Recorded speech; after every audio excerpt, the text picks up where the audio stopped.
സത്യം സത്യമായി അരുളിയ തിരുവചനം, നിത്യസത്യമായി അരുളിയ ദിവ്യവചനം, ശാന്തിയായി ദീപമായി നമ്മിൽ തെളിദീപമായിതാ സത്യവചനം. വിടുതലായി രക്ഷയായി നമ്മിൽ നവജീവനായിതാ സത്യവചനം. സത്യം സത്യമാ, സത്യം സത്യമാ, സത്യം സത്യമാ, സത്യം സത്യമാ.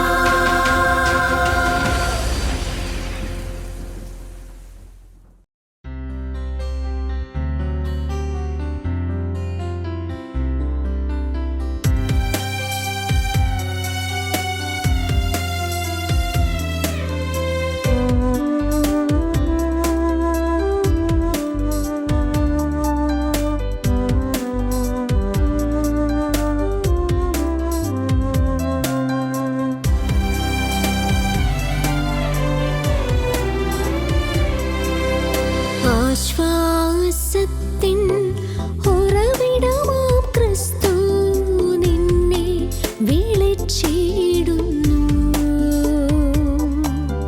നിന്നെ വിളിച്ചിടുന്നു.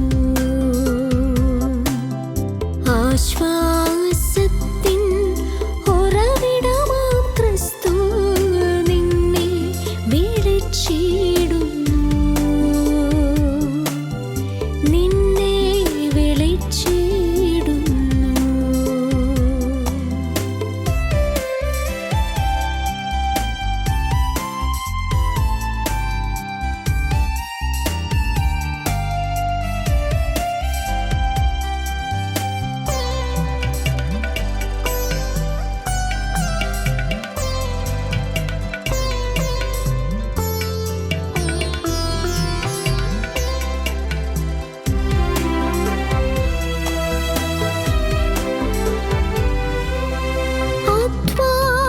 അധ്വാനഭാരത്താൽ വലയുന്നോരേ, ആശ്വാസമില്ലാതലയുന്നോരേ, അധ്വാനഭാരത്താൽ വലയുന്നോരേ, ആശ്വാസമില്ലാതലയുന്നോരേ, ആണിപ്പാടുള്ളവൻ കരങ്ങൾ നീട്ടി നിന്നെ വിളിച്ചിടുന്നു,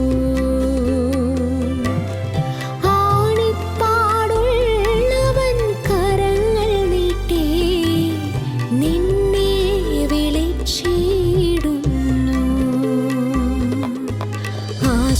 ആശ്വാസത്തിൻ ഉറവിടമാം ക്രിസ്തു നിന്നെ വിളിച്ചിടുന്നു, നിന്നെ വിളിച്ചിടുന്നു.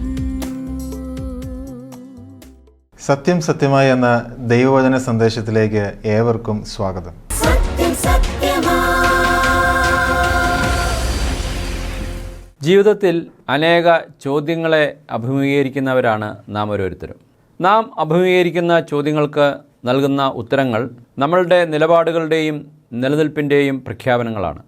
അവ നമ്മുടെ മൂല്യങ്ങളുടെയും നിലപാടുകളുടെയും പ്രഖ്യാപനങ്ങളുമാണ്. എന്നാൽ മനുഷ്യർ ഓരോരുത്തരും ഉത്തരം കൊടുക്കുവാൻ ബാധ്യസ്ഥരായ ഒരു ചോദ്യമുണ്ട്. അത് കർത്താവായ യേശുക്രിസ്തു യഹൂദ നേതൃത്വത്തോട് ചോദിച്ച ചോദ്യമാണ്. മത്തായി സുവിശേഷം 22-ാം അധ്യായത്തിൽ നമുക്ക് ആ ചോദ്യം ശ്രദ്ധിക്കാം. പരീശന്മാർ ഒരുമിച്ച് കൂടിയിരിക്കുമ്പോൾ യേശു അവരോട്, ക്രിസ്തുവിനെക്കുറിച്ച് നിങ്ങൾക്ക് എന്ത് തോന്നുന്നു? ഇത് കർത്താവ് പരീശന്മാരോട് ചോദിച്ച ചോദ്യമാണ്. ക്രിസ്തുവിനെക്കുറിച്ച് നിങ്ങൾക്ക് എന്തു തോന്നുന്നു? What do you think about Christ? ഒരു വ്യക്തിയുടെ ജീവിതത്തിലെ ഏറ്റവും പ്രധാനപ്പെട്ട ചോദ്യമാണിത്. ലോകത്തിലെ മറ്റൊരു ഗുരുവും പ്രവാചകനും ഇതുവരെയും മറ്റുള്ളവരോട് ചോദിക്കാത്ത ചോദ്യം. ലോകത്തിലെ എല്ലാ ഗുരുക്കന്മാരെയും പ്രവാചകന്മാരെയും മൂല്യവത്താക്കുന്നത് അവരുടെ ഉപദേശങ്ങളാണ്. അവർ തങ്ങളുടെ സ്വകാര്യതകളിൽ തങ്ങളുടെ അനുയായികളോട് അവരുടെ പഠിപ്പീരുകളെക്കുറിച്ച് ശിഷ്യന്മാരുടെ അഭിപ്രായങ്ങൾ ചോദിച്ചിട്ടുണ്ടാകാം. എന്നാൽ അവരാരും തങ്ങളുടെ അസ്തിത്വത്തെക്കുറിച്ച് ചോദ്യങ്ങൾ ചോദിച്ചതായി നാം ചരിത്രരേഖകളിൽ കാണുന്നില്ല.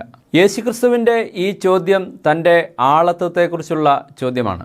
തൻ്റെ ഉപദേശങ്ങളെക്കുറിച്ചല്ല യേശുക്രിസ്തു യഹൂദന്മാരോട് ചോദിച്ചത്, തൻ്റെ ആളത്വത്തെക്കുറിച്ചുള്ള അവരുടെ അഭിപ്രായമാണ് ചോദിച്ചത്.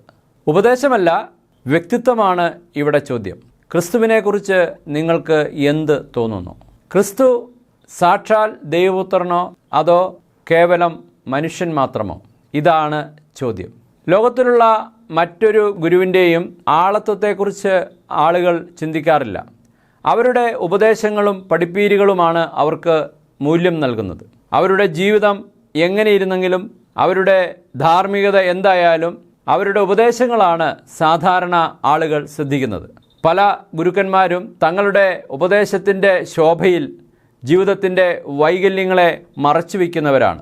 പിന്നീട് ചരിത്രം അവരെ പരിശോധിക്കുമ്പോഴാണ് അവരുടെ ധാർമ്മികതയുടെയും നിലപാടുകളുടെയും വൈകൃതങ്ങൾ ലോകത്തിന് മനസ്സിലാകുന്നത്. മറ്റുള്ളവരെല്ലാം കേവലം സന്ദേശവാഹകരായിരിക്കുമ്പോൾ യേശുക്രിസ്തു സന്ദേശവാഹകനും സന്ദേശവുമായാണ് നിലനിൽക്കുന്നത്. അതിനെക്കുറിച്ച് കർത്താവിൻ്റെ ശിഷ്യനായ പൗലോസ് പ്രകാരം പറഞ്ഞു, ദാവീദിൻ്റെ സന്തതിയായി മരിച്ചിട്ട് ഉയർത്തെഴുന്നേറ്റ യേശുക്രിസ്തുവിനെ ഓർത്തുകൊള്ളുവിൻ, അതാകുന്നു എൻ്റെ സുവിശേഷം. യേശുക്രിസ്തുവാണ് ക്രിസ്തു സന്ദേശത്തിൻ്റെ കേന്ദ്രം എന്നാണ് കർത്താവിൻ്റെ അപ്പസ്തോലൻ പറഞ്ഞു വയ്ക്കുന്നത്. കർത്താവായ യേശുക്രിസ്തുവിൻ്റെ ആളത്വമാണ് ക്രിസ്ത്യാനിത്വത്തിൻ്റെ അടിസ്ഥാനം. ക്രിസ്തുവാണ് ക്രിസ്ത്യാനിത്വം. Christ is Christianity. ക്രിസ്തുവുമായി നമുക്ക് ക്രിസ്തീയതയെ വേർപെടുത്തി ചിന്തിക്കുവാൻ സാധിക്കുകയില്ല. യേശുക്രിസ്തുവിൻ്റെ വ്യക്തിത്വവും അവൻ്റെ ആളത്വവും അവൻ്റെ ഉപദേശങ്ങൾ പോലെ തന്നെ പ്രാധാന്യമാണ് ക്രിസ്തീയതയിൽ.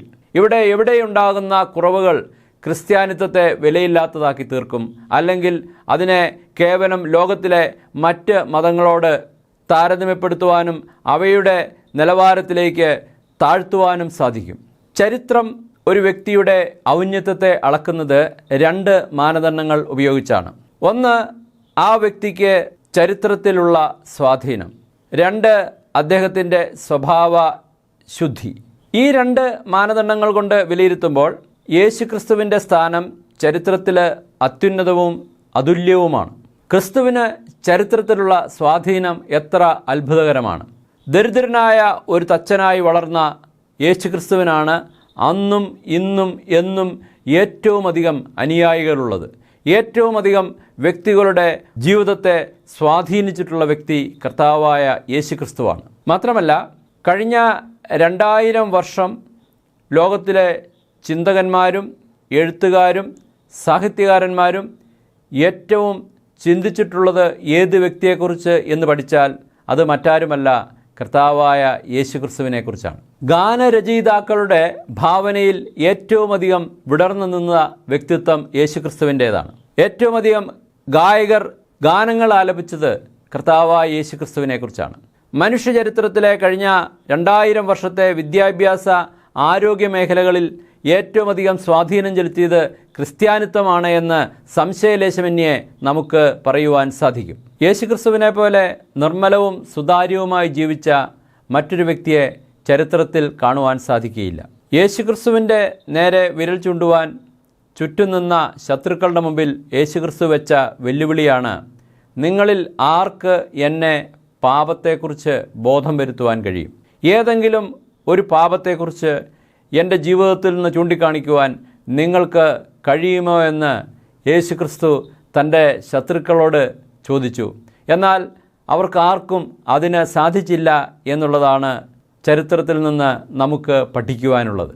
ലോകത്തിൽ ജീവിച്ച എല്ലാ വ്യക്തികളുടെയും ജീവിതത്തിൽ മറ്റുള്ളവർ കാണുവാൻ അവരാഗ്രഹിക്കാത്ത ചില കറുത്ത അധ്യായങ്ങൾ ഉണ്ടായിരിക്കും. എന്നാൽ യേശുക്രിസ്തുവിൻ്റെ ജീവിതത്തിൽ അങ്ങനെ യാതൊരു വിധത്തിലുള്ള കരിനിഴലുകളും അവൻ്റെ വ്യക്തിത്വത്തിന്മേൽ വീണതായി നമുക്ക് കാണുവാൻ സാധിക്കുകയില്ല.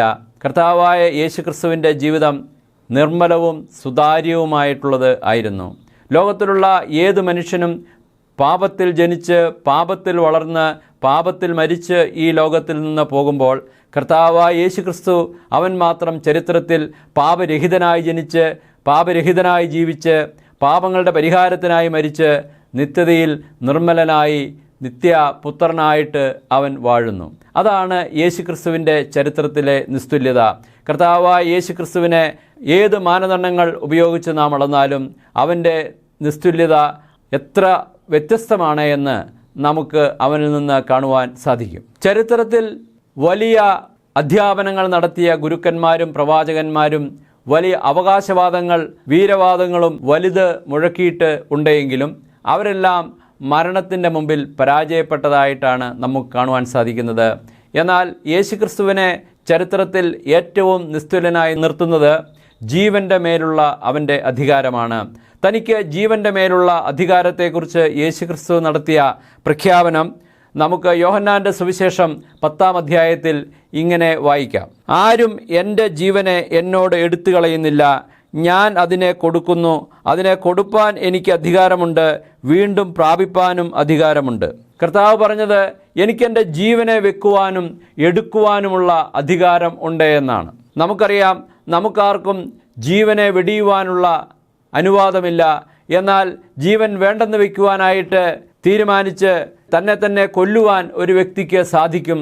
എന്നാൽ ഒരിക്കലും തിരികെ ജീവൻ പ്രാപിക്കുവാനായിട്ട് ആ വ്യക്തിക്ക് സാധിക്കുകയില്ല. ലോകത്തിൽ ഇന്നുവരെ ജീവിച്ച് മരിച്ച എല്ലാ വ്യക്തികളും മണ്ണിൻ്റെ അടിയിൽ അവരുടെ ശവസംസ്കാരം നടത്തിയ സ്ഥലത്ത് മയങ്ങുമ്പോൾ കർത്താവായ യേശുക്രിസ്തു തൻ്റെ ജീവനെ വെക്കുകയും അതിനെ താൻ പറഞ്ഞതുപോലെ 3-ാമത്തെ ദിവസം തിരികെ പ്രാപിച്ച് മരണത്തെയും വെല്ലുവിളിച്ച് ഉയർത്തെഴുന്നേറ്റു എന്ന യേശുക്രിസ്തുവിൻ്റെ ചരിത്രം നമ്മെ പഠിപ്പിക്കുന്നു. അതാണ് യേശുക്രിസ്തുവിനെ ചരിത്രത്തിലെ ഏറ്റവും വ്യതിരിക്തനായ നിസ്തുല്യനായ മഹാനായ വ്യക്തിയാക്കി മാറ്റുന്നത്. മാനവചരിത്രത്തിൽ ഉയർപ്പിൻ്റെ ഇതിഹാസം രചിച്ച നിസ്തുല്യനായ വ്യക്തിത്വമാണ് യേശുക്രിസ്തു. യേശുക്രിസ്തുവിൻ്റെ ഉയർപ്പിനെക്കുറിച്ച് അപ്പസ്തലനായ പൗലോസ് ഇങ്ങനെ എഴുതി: ക്രിസ്തു നമ്മുടെ പാപങ്ങൾക്ക് വേണ്ടി തിരുവെഴുത്തുകളിൻ പ്രകാരം മരിച്ചു, അടക്കപ്പെട്ടു, തിരുവെഴുത്തുകളിൻ പ്രകാരം ഉയർത്തെഴുന്നേറ്റു. ക്രിസ്തുവിൻ്റെ അവകാശം പോലെ ക്രിസ്തു മരണത്തെയും ജയിച്ച് 3-ാം ദിവസം ഉയർത്തെഴുന്നേറ്റു. കർത്താവ് കല്ലറയുടെ പുറത്തു വന്ന് ഇങ്ങനെ പ്രഖ്യാപിച്ചു: ഞാൻ മരിച്ചവനായിരുന്നു, എന്നാൽ എന്നേക്കും ജീവിക്കുന്നു. മരണത്തിൻ്റെയും പാതാളത്തിൻ്റെയും താക്കോൽ എൻ്റെ കൈവശമുണ്ട് എന്ന്. കർത്താവ് കാൽവരി ക്രൂശിൽ മരിച്ച് അടക്കപ്പെട്ടപ്പോൾ കർത്താവിൻ്റെ അവകാശവാദമായ ഉയർത്തെഴുന്നേൽപ്പിനെ തടയുവാനായി യഹൂദ നേതൃത്വവും റോമൻ രാഷ്ട്രീയ അധികാരികളും ആ കല്ലറയെ മുദ്ര ചെയ്ത് പടയാളികളെ കാവൽ നിർത്തി അവൻ്റെ ഉയർപ്പിനെ തടയുവാൻ ശ്രമിച്ചു. എന്നാൽ അവരുടെയെല്ലാം സങ്കല്പങ്ങൾക്കും അവരുടെ ആഗ്രഹങ്ങൾക്കും വിരുദ്ധമായി മരണത്തെയും തോൽപ്പിച്ച് കർത്താവായ യേശുക്രിസ്തു ഉയർപ്പിലേക്ക് വന്ന് ജീവൻ്റെയും മരണത്തിൻ്റെയും മേൽ അധികാരമുള്ളവനാണ് എന്ന് ചരിത്രത്തിൽ തെളിയിച്ചതായി നമുക്ക് കാണുവാൻ സാധിക്കും. കർത്താവായ യേശുക്രിസ്തു എന്തിന് മരിച്ചു എന്നുള്ളതാണ് നാം മനസ്സിലാക്കേണ്ട ചോദ്യം. നിങ്ങൾ ക്രിസ്തുവിനെക്കുറിച്ച് എന്ത് ചിന്തിക്കുന്നു? ക്രിസ്തു ആരെന്ന് നിങ്ങൾ കരുതുന്നു എന്ന് കർത്താവ് ചോദിച്ച ചോദ്യത്തോടനുബന്ധിച്ച് ഓരോ വ്യക്തികളും ഉത്തരം കണ്ടെത്തേണ്ട ചോദ്യമാണ് കർത്താവായ യേശു ക്രിസ്തു എന്തിന് മരിച്ചു എന്നുള്ളത്. അത് ഒരു മനുഷ്യൻ്റെ ജീവൻ്റെ വിലയുള്ള ചോദ്യമാണ്. കർത്താവായ യേശു ക്രിസ്തു പാപികളായ മാനവകുലത്തിൻ്റെ പാപത്തിൻ്റെ പരിഹാരത്തിനു വേണ്ടി ആണ് കാൽവരിയിലെ ക്രൂശിൽ മരിച്ചത്. പാപം ചെയ്ത് ദൈവത്തോട് അകന്ന മനുഷ്യനെ തേടി മനുഷ്യനെ നിർമ്മിച്ച് ദൈവമാക്കിയ ഏദൻ തോട്ടത്തിലേക്ക് വന്ന് അവനെ വിളിച്ചവനായിട്ടുള്ള ദൈവത്തെയാണ് നമ്മൾ ബൈബിളിലെ ആദ്യ പുസ്തകത്തിൽ കാണുന്നത്. ദൈവത്തിൻ്റെ എല്ലാ നന്മകളും അനുഭവിച്ച് ആ നന്മകൾ ആസ്വദിച്ച് ജീവിച്ച് ദൈവത്തെ അനുസരിക്കുവാനായിട്ട് കടപ്പെട്ടവനായ മനുഷ്യൻ ദൈവത്തെ ധിക്കരിച്ച് ദൈവത്തിൻ്റെ പ്രമാണങ്ങൾ പിന്നിലെറിഞ്ഞ് കർത്താവിൻ്റെ ശത്രുവായിട്ട് തീർന്ന് ലോകത്തിൽ ദൈവത്തിൻ്റെ എല്ലാ പ്രമാണങ്ങളെയും ലംഘിച്ച് പാപത്തിൻ്റെ മരണത്തിൻ്റെ അധിപനായിട്ടുള്ള പിശാചിൻ്റെ അധികാരത്തിന് കീഴിൽ ജീവിതത്തിൽ യാതൊരുവിധ പ്രത്യാശയുമില്ലാത്തവനായി ഇവിടെ ജനിച്ച് ജീവിച്ച് മണ്ണടിഞ്ഞു പോകുന്നവനായി തീർന്ന മനുഷ്യനെ രക്ഷിക്കുവാനായിട്ട് സ്വർഗത്തിലെ ദൈവം സകല ചരാചരങ്ങളെയും തൻ്റെ ചിന്തയിൽ രൂപപ്പെടുത്തി തൻ്റെ വാക്കുകൾ കൊണ്ട് സൃഷ്ടിച്ചവനായ നിത്യനായ സർവശക്തനായ സൃഷ്ടിതാവായ ദൈവം കാൽവരിലെ ക്രൂശിൽ മനുഷ്യൻ്റെ പാപങ്ങൾക്ക് വേണ്ടി മരിച്ച ചരിത്രമാണ് കർത്താവായ യേശു ക്രിസ്തുവിൻ്റെ ചരിത്രം എന്നുള്ളത്. കർത്താവ് മരിച്ചത് മനുഷ്യൻ്റെ പാപങ്ങൾക്ക് പരിഹാരമായിട്ടാണ്. അതിനെക്കുറിച്ച് കർത്താവിൻ്റെ അപ്പസ്തോലനായ പത്രോസ് ഇങ്ങനെ പറഞ്ഞു, അവൻ തൻ്റെ ശരീരത്തിൽ നമ്മുടെ പാപങ്ങളെ ചുമന്നുകൊണ്ട് ക്രൂശിന്മേൽ കയറി, അവൻ്റെ അടിപ്പിണരാൽ നമുക്ക് സൗഖ്യം വന്നിരിക്കുന്നു. മനുഷ്യരുടെ പാപങ്ങളുടെ ശിക്ഷ തൻ്റെ ശരീരത്തിലേറ്റെടുത്ത് കർത്താവായ യേശു ക്രിസ്തു കാൽവരി ക്രൂശിൽ നമ്മുടെ പകരക്കാരനായി മരിച്ചിരിക്കുന്നു. കർത്താവിൻ്റെ മരണം ഓരോ പാപിയുടെയും പാപത്തിൻ്റെ പരിഹാരത്തിനു വേണ്ടിയായിരുന്നു എന്ന് ദൈവത്തിൻ്റെ വചനം നമ്മോട് പ്രഖ്യാപിക്കുന്നു. നമ്മുടെ പാപത്തിന് പരിഹാരം ചെയ്യുവാൻ നമുക്ക് സാധിക്കുകയില്ല. ദൈവത്തിൻ്റെ പ്രമാണങ്ങൾ ലംഘിച്ച് പാപിയായി തീർന്ന മനുഷ്യന് ദൈവത്തിൻ്റെ അടുക്കിലേക്ക് വരുവാൻ കഴിയാതെ വണ്ണം അവൻ ദൈവത്തിൽ നിന്ന് അകന്നവനായി തീർന്നു, ആത്മീയമായി മരിച്ചവനായി തീർന്നു. അവനെ രക്ഷിക്കുവാൻ, അവന് ജീവൻ നൽകുവാൻ, നിത്യവും സമൃദ്ധമായിട്ടുള്ള ജീവൻ നൽകുവാൻ ജീവൻ്റെ നായകനായ ക്രിസ്തു ലോകത്തിലേക്ക് മനുഷ്യനായി വന്നു. ജീവനായകനെ മനുഷ്യൻ കൊന്നുകളഞ്ഞു, എന്നാൽ ജീവനെ തിരികെ പ്രാപിച്ച് മരണത്തെയും ജയിച്ച് കർത്താവ് നിത്യരക്ഷകനായി ചരിത്രത്തിൽ എഴുന്നേറ്റ് വന്നു. കർത്താവ് ഇന്ന് സ്വർഗത്തിൽ ജീവൻ്റെ ദായകനായി ജീവിക്കുന്നു. ഈ കർത്താവായ യേശു ക്രിസ്തുവിലാണ് മനുഷ്യൻ്റെ രക്ഷയ്ക്ക് മനുഷ്യൻ അന്വേഷിക്കേണ്ടത്. കർത്താവായ യേശു ക്രിസ്തു ആര് എന്നുള്ള ചോദ്യം കുറച്ചും കൂടെ വ്യക്തിപരമായി ഈ കർത്താവായ യേശു ക്രിസ്തു എനിക്ക് ആര് എന്നുള്ള ചോദ്യത്തിൻ്റെ ഉത്തരമാണ് ഓരോ മനുഷ്യൻ്റെയും നിത്യത നിർണ്ണയിക്കുന്നത്. കർത്താവായ യേശു ക്രിസ്തുവിനെ എൻ്റെ രക്ഷിതാവും ആത്മാവിൻ്റെ രക്ഷകനുമായി ഞാൻ കണ്ടെത്തുമ്പോഴാണ് ഞാൻ നിത്യജീവൻ്റെ അവകാശി ആയിത്തീരുന്നത്. അതിന് നാം ഓരോരുത്തരും നാം പാപികളാണെന്നുള്ള യാഥാർത്ഥ്യം മനസ്സിലാക്കി അംഗീകരിക്കേണ്ടത് ആവശ്യമാണ്. ദൈവത്തിൻ്റെ ശത്രുവായി പാപിയായി ജീവിക്കുന്ന ഒരു മനുഷ്യനാണ് ഞാൻ. എനിക്ക് ആത്മീയമായിട്ടുള്ള ജീവനില്ല എന്നുള്ളത് ഞാൻ മനസ്സിലാക്കേണ്ടതാണ്. പ്രിയ കേൾവിക്കാര, ദൈവത്തിൻ്റെ വചനത്തിൽ നാം ഇപ്രകാരം വായിക്കുന്നു, മനുഷ്യരെല്ലാവരും അതിക്രമങ്ങളിലും പാപങ്ങളിലും മരിച്ചവരാണ്. പാപത്തിൻ്റെ ശമ്പളമായ മരണം ഇപ്പോഴേ സ്വീകരിച്ച് ദൈവവുമായി ആത്മീയമായി ബന്ധമില്ലാതെ ആത്മീയമായി മരിച്ച അവസ്ഥയിലാണ് ഓരോ മനുഷ്യനുമുള്ളത്. ദൈവവുമായി ബന്ധപ്പെടുവാൻ മൃതനായ മനുഷ്യന് സാധിക്കുകയില്ല. നമുക്കറിയാം, ഒരു വ്യക്തി മരിച്ച് അവൻ ഈ സമൂഹത്തിൽ അവനെ നാം ശവപ്പെട്ടിയിൽ വെക്കുമ്പോൾ അവന് പിന്നെ ഈ സമൂഹവുമായിട്ട് ബന്ധപ്പെടുവാനായിട്ട് സാധിക്കുകയില്ല. അവൻ്റെ അവസാനം ശവക്കുഴിയിൽ തീരുകയാണ് ചെയ്യുന്നത്. മരണത്തോടുകൂടി മാനവ സമൂഹവുമായിട്ടുള്ള ഒരു വ്യക്തിയുടെ ബന്ധം വിച്ഛേദിക്കപ്പെടുന്നത് പോലെ തന്നെ പാപിയായ മനുഷ്യന് സ്വർഗവുമായിട്ടുള്ള ബന്ധം വിച്ഛേദിക്കപ്പെട്ട നിലയിലാണ് ഉള്ളത്. അതുകൊണ്ടാണ് ദൈവവചനം പറയുന്നത്, അതിക്രമങ്ങളിലും പാപങ്ങളിലും മരിച്ചവരെന്ന്. അങ്ങനെ മരിച്ചവരായ മനുഷ്യർക്ക് ജീവൻ പ്രാപിക്കുവാനായിട്ടുള്ള ഏക മാർഗം ജീവൻ്റെ ദായകനായ ജീവനായകനായ യേശു ക്രിസ്തുവിനെ ജീവിതത്തിൽ കണ്ടെത്തുക എന്നുള്ളതാണ്. നാം നേരത്തെ ചിന്തിച്ചതുപോലെ മനുഷ്യൻ്റെ പാപങ്ങളെ പരിഹരിക്കുവാനായിട്ട് മനുഷ്യനെ സ്നേഹിച്ച കർത്താവ് തന്നെ നിക്കോദെമസിനോട് പറഞ്ഞതുപോലെ തൻ്റെ ഏകജാതനായ പുത്രനിൽ വിശ്വസിക്കുന്ന ഏവനും നശിച്ചു പോകാതെ നിത്യജീവൻ പ്രാപിക്കേണ്ടതിന് അവനെ നൽകുവാൻ തക്കവണ്ണം ലോകത്തെ സ്നേഹിച്ച ദൈവം തൻ്റെ മടിയിലിരുന്ന ഏകജാതനെ നമ്മുടെ രക്ഷയ്ക്കായി ലോകത്തിലേക്ക് അയക്കുവാനായിട്ട് തീരുമാനിച്ചു. അങ്ങനെ കർത്താവായ യേശു ക്രിസ്തു പാപരഹിതനായി കന്യകയിൽ ജനിച്ചു. നിത്യനായ ദൈവം ഒരു മനുഷ്യനായി തീർന്ന് പാപരഹിതനായി ജീവിച്ച് നമ്മളുടെ പാപങ്ങൾക്ക് പരിഹാരമായി കാൽവരിലെ ക്രൂശിൽ മരിച്ചു. കർത്താവിൻ്റെ മരണം എൻ്റെ പാപങ്ങൾക്കുള്ള ഏകവും പര്യാപ്തവുമായിട്ടുള്ള യാഗമായി ഞാൻ അംഗീകരിക്കുമ്പോഴാണ് എൻ്റെ പാപങ്ങൾക്ക് പരിഹാരം വരുന്നത്. പാപത്തെയും മരണത്തെയും ജയിച്ച് ഉയർത്തെഴുന്നേറ്റ കർത്താവിനെ ഹൃദയത്തിലേക്ക് രക്ഷിതാവായി സ്വീകരിക്കുമ്പോൾ എനിക്ക് സ്വർഗവുമായി നഷ്ടപ്പെട്ട ബന്ധത്തിൻ്റെ പുനഃസ്ഥാപനം നടക്കുന്നു. തിരുവെഴുത്ത് ഇപ്രകാരം പറയുന്നു, അവനെ കൈക്കൊണ്ട് അവൻ്റെ നാമത്തിൽ വിശ്വസിക്കുന്ന ഏവനും ദൈവമക്കളാകുവാനുള്ള അധികാരം ദൈവം നൽകിയിരിക്കുന്നുവെന്ന് കർത്താവായ യേശു ക്രിസ്തുവിനെ രക്ഷിതാവായി ഹൃദയത്തിലേക്ക് നാം സ്വീകരിക്കുമ്പോൾ നാം വീണ്ടും ജനിക്കുന്നു, നാം ദൈവത്തിൻ്റെ മക്കളായി തീരുന്നു. നമുക്കറിയാം, മക്കളാണ് ഭവനത്തിൽ വസിക്കുന്നത്. നാം ദൈവത്തിൻ്റെ മകനായി മകളായി കർത്താവായ യേശു ക്രിസ്തുവിൽ വിശ്വസിക്കുമ്പോൾ വീണ്ടും ജനനം പ്രാപിക്കുകയാണ് ചെയ്യുന്നത്. ദൈവത്തിൻ്റെ ഭവനത്തിലെ അംഗങ്ങൾ എല്ലാ കാലത്തും ദൈവത്തിൻ്റെ ഭവനത്തിൽ തന്നെ ആയിരിക്കും. കാരണം മക്കൾ ജീവിക്കുന്നത് പിതാവിൻ്റെ ഭവനത്തിൽ എന്ന പോലെ കർത്താവായ യേശു ക്രിസ്തുവിൽ വിശ്വസിക്കുന്ന ഒരു വ്യക്തി സ്വർഗത്തിൻ്റെ അവകാശിയായി തീരുന്നു. ഒരു ഭവനത്തിൻ്റെ വെളിയിലുള്ള വ്യക്തിക്ക് ആ ഭവനത്തിലെ പിതാവുമായി പിതൃപുത്ര ബന്ധമില്ല. മാത്രമല്ല, ആ പിതാവിൻ്റെ യാതൊരു സമ്പത്തിൻ്റെയും അധികാരിയായി പുറത്തുള്ള ഒരു വ്യക്തി തീരുന്നില്ല. അങ്ങനെ തന്നെ കർത്താവായ യേശു ക്രിസ്തുവിലൂടെ ദൈവത്തിൻ്റെ മകനായി മകളായി നമ്മൾ തീർന്നില്ല എങ്കിൽ നമുക്കൊരിക്കലും ദൈവത്തിൻ്റെ സ്വർഗത്തിൻ്റെ അവകാശികളായി തീരുവാനായിട്ട് സാധിക്കുകയില്ല. എന്നാൽ കർത്താവിനെ ഹൃദയത്തിൽ സ്വീകരിക്കുന്നതിലൂടെ നാം നിത്യജീവൻ്റെ അവകാശികളായി തീരുകയും നാം സ്വർഗത്തിൻ്റെ അവകാശികളായി തീരുകയും ചെയ്യും. നാം മരിച്ചാൽ എല്ലാ കാലത്തും കർത്താവിനോടുകൂടെ നിത്യതയിലായിരിക്കും. എൻ്റെ പ്രിയ കേൾവിക്കാരാ, എത്ര സൗഭാഗ്യകരമായിട്ടുള്ള ഒരു അനുഗ്രഹമാണ് കർത്താവിൻ്റെ സുവിശേഷം നമ്മുടെ മുമ്പിൽ വെച്ചു നീട്ടുന്നത്. നമുക്ക് ജീവനും നമുക്ക് ജീവിക്കുവാനുള്ള എല്ലാ സൗകര്യങ്ങളും സൗജന്യമായി നൽകിയ ദൈവം മൃതരായിരുന്ന നമുക്ക് നിത്യജീവൻ ഇതാ സൗജന്യമായി നൽകുന്നു. സ്വർഗത്തിലെ ദൈവത്തിന് ഏറ്റവും വലിയ ചെലവായ കർത്താവായ യേശു ക്രിസ്തുവിൻ്റെ ജീവൻ കൊടുത്ത് നമുക്ക് വേണ്ടി നേടിയ നിത്യജീവൻ ദൈവം നമുക്കിതാ ദാനമായി നൽകുന്നു.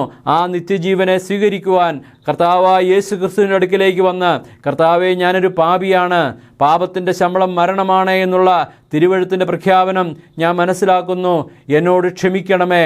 എൻ്റെ പാപങ്ങൾക്ക് വേണ്ടി കർത്താവായ യേശു ക്രിസ്തു മരിച്ചു എന്ന് ഞാൻ വിശ്വസിക്കുന്നു. കർത്താവിനെ എൻ്റെ ഹൃദയത്തിലേക്ക് രക്ഷിതാവും കർത്താവുമായി ഞാൻ സ്വീകരിക്കുന്നു. അവിടുന്ന് എന്നെ രക്ഷിച്ച് അവിടുത്തെ മകനാക്കി തീർക്കണമേ. ഇങ്ങനെ നമ്മൾ കർത്താവിനോട് അപേക്ഷിച്ചാൽ ആ നിമിഷം കർത്താവായ യേശു ക്രിസ്തു നമ്മുടെ ഹൃദയത്തിലേക്ക് വരികയും നമ്മളെ നിത്യജീവൻ്റെ അവകാശികളാക്കി തീർക്കുകയും ചെയ്യും. അങ്ങനെ അന്നു മുതൽ എന്നേക്കും ദൈവത്തോടുകൂടെ കർത്താവിനോടുകൂടെ നിത്യ പറുദീസയിൽ വസിക്കുവാനായിട്ടുള്ള അനുവാദമാണ് ദൈവം നൽകുന്നത്. കർത്താവിൽ വിശ്വസിക്കുന്ന വ്യക്തിയെക്കുറിച്ച് നാം വായിക്കുന്ന സ്വർഗസ്ഥലങ്ങളിൽ ഇരുത്തപ്പെട്ട വ്യക്തിയും സ്വർഗത്തിലെ സകല ആത്മീയ അനുഗ്രഹങ്ങളും പ്രാപിച്ച വ്യക്തിയുമെന്നാണ്. ജീവനും സമൃദ്ധമായ ജീവനും ഇവിടെ തന്നെ ആസ്വദിക്കുവാനും നിത്യതയിൽ കർത്താവിനോടുകൂടെ സമൃദ്ധമായ ജീവൻ്റെ പ്രകാശത്തിൽ ജീവിക്കുവാനും ദൈവം നമുക്ക് വച്ചിരിക്കുന്ന ഭാവി എത്ര കാമ്യമായിട്ടുള്ളതാണ്. ഈ ഭാവിക്ക് വേണ്ടി നമുക്ക് കർത്താവിൻ്റെ അടുക്കിലേക്ക് വരാം, കർത്താവിനെ രക്ഷിതാവായി സ്വീകരിക്കാം. ദൈവം നമ്മളെ ഏവരെയും അനുഗ്രഹിക്കട്ടെ.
കർത്താവായ യേശു ക്രിസ്തുവിൻ്റെ നിസ്തുല്യതയെക്കുറിച്ചാണ് നമ്മൾ ശ്രവിച്ചുകൊണ്ടിരുന്നത്.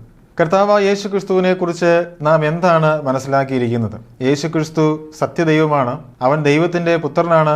കർത്താവായ യേശു ക്രിസ്തു ചരിത്രപുരുഷനാണ്.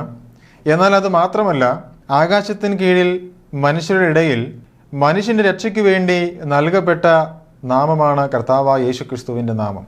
അതാണ് കർത്താവായ യേശു ക്രിസ്തുവിൻ്റെ നിസ്തുല്യതയുടെ പ്രധാനപ്പെട്ടതായിരിക്കുന്ന കാര്യം എന്ന് പറയുന്നത്. എനിക്ക് സ്വർഗത്തിൽ പോകുവാനായിട്ട് എങ്ങനെ കഴിയും എന്നുള്ള ചോദ്യത്തിന് കർത്താവായ യേശു ക്രിസ്തുവിൻ്റെ കാൽവരി ബലിയിൽ വിശ്വസിക്കുക എന്നുള്ളതാണ് അതിൻ്റെ ഉത്തരം.